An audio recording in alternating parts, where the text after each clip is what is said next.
నమస్తే గురుగారు. మహాదేవ శ్రీమాత్రే నమః. శ్రీమాత్రే నమః. గురుగారు, ప్రస్తుతం ఉన్న సిచ్యువేషన్లో ఎట్లా అంటే ఎంత డబ్బు సంపాదించినా కూడా మన దగ్గర ఉండట్లేదు. వచ్చిన శాలరీకి తగ్గట్టే ఖర్చులు కూడా వెళ్ళిపోతున్నాయి. కాబట్టి ఈ లక్ష్మీదేవి ఈ డబ్బు మన దగ్గర ఉండాలి అని అంటే అసలు ఏం చేయాలంటారు? తప్పకుండా అమ్మా. లక్ష్మీదేవికి సంబంధించినటువంటి పనులు ఏమిటి అంటే అమంగళంకరమైనటువంటి పనులు మనం చేయకూడదు. విన్నారా?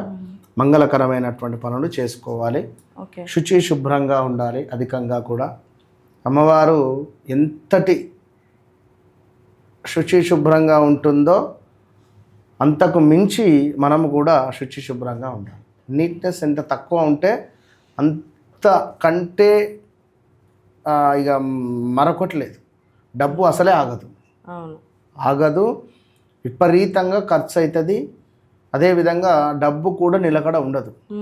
ఏదో ఇది చేసినాము అది చేసినాము అంటే ఏం చేసినా మనము ఎంత నీట్గా ఉన్నాము అంటే మన శరీరమే కాదు, మన మనస్సు కూడా, మన మాట విధానం కూడా, మన ప్రవర్తన కూడా, నేను చెప్పేటివి ఈ రకంగా ఇన్ని రకాలుగా మనం నీట్గా ఉండాలి. అన్నారా? మన వాక్కు ఎంత శుభ్రంగా ఉంచుకుంటామో, ఎంత మంచిగా మాట్లాడతామో ఆ విధంగా అమ్మవారు మన నాలుకపై కొలువు తీరుతుంది. కనుక మనం తీసుకునేటువంటి శ్వాస ఏదైతే ఉంటుందో ఆ శ్వాసలో అమ్మవారు కొలువు తీరుతుంది. కనుక మనం మాట్లాడే ప్రతి మాట ఎంతో ప్రేమగా, ఎంతో మంచిగా మాట్లాడాలి. కనుక మనమే ముందే ఊహించేసుకొని వారిపై ఈ విధంగా అంటే కొందరు ఊహించేసుకుంటారు.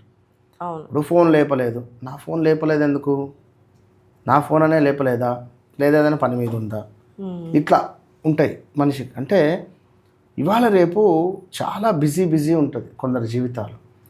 ఏం పని పాట లేక ఇంట్లో ఏం పొద్దుపోక తిన్నవాక్క ఉన్నవాక్క అని ఏదో ఫోన్లు మాట్లాడుతూ ఉంటారు, ఏదేదో చేసుకుంటుంటారు, స్టేటస్లు చూసుకుంటారు. ఈ స్టేటస్ నా కోసమేనా పెట్టింది, అయ్యో నిన్న ఫోన్ ఎత్తనందుకే అంటే పని లేక ఇవి పనిని క్రియేట్ చేసుకునేటువంటి పరిస్థితులు. ఇంట్లో ఏం చేస్తే ఉన్నది, నేను ఇవాళ ఇది చదివినా, నేను అది చేసిన అని స్టేటస్లు, ఏం చేసినా స్టేటస్లు పెట్టవద్దు. పూజకు సంబంధించినవి మనం ఫీల్ అవుతూ ఉండాలి, మనసులో ఉండాలి.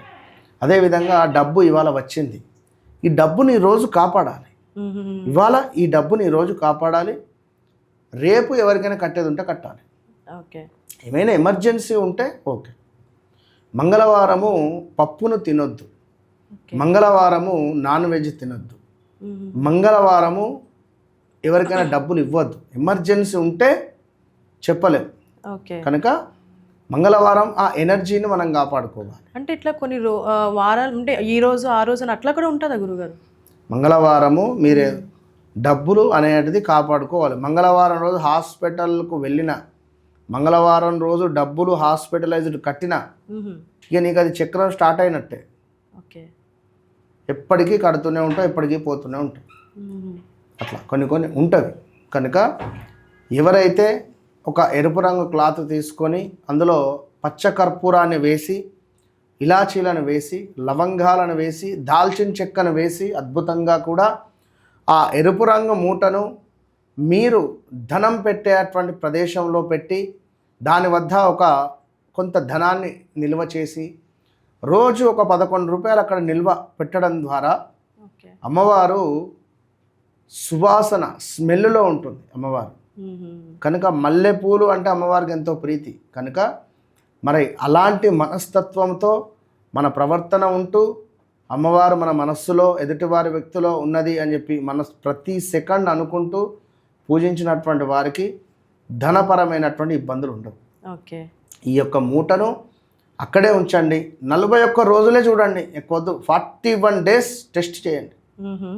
రోజు ఒక 2 రూపీస్ 3 రూపీస్ పెట్టండి అక్కడ. అదే లేదు ఇల్లు కాదు వ్యాపారం అనుకోండి, వ్యాపార స్థలంలో మనకు డెక్స్ అది ఉంటుంది కదా, మనం డబ్బులు పెట్టే అక్కడ దీన్ని ఉంచండి. 100కు 200% డబ్బులను గుంజుతుంది. విపరీతంగా డబ్బులు అనేటువంటివి వస్తాయి. మరి డబ్బులు వచ్చినాయి కదా అని చెప్పి అమ్మవారికి తప్పకుండా ఏదైనా అభిషేకంలో పాలను కానీ, ఎక్కడైనా ఏమైనా చీరను సమర్పించడం కానీ, ఇలాంటివి చేసుకోవాలి కానీ కొంత పొగరుతో మనం ఉండదు. ఉండదు. అవును, డబ్బులు ఉన్నాయి కదని పొగరు చూపించకూడదు. రైట్. చేసుకుంటే మంచి ఫలితం ఉంటుంది. ఇది శుక్రవారం రోజు ఉదయము 5:40 నుంచి 6:40 లోపు చేసుకోవాలి. ఓకే, రైట్ గురుగారు. ధన్యవాదాలు గురుగారు. మహాదేవ.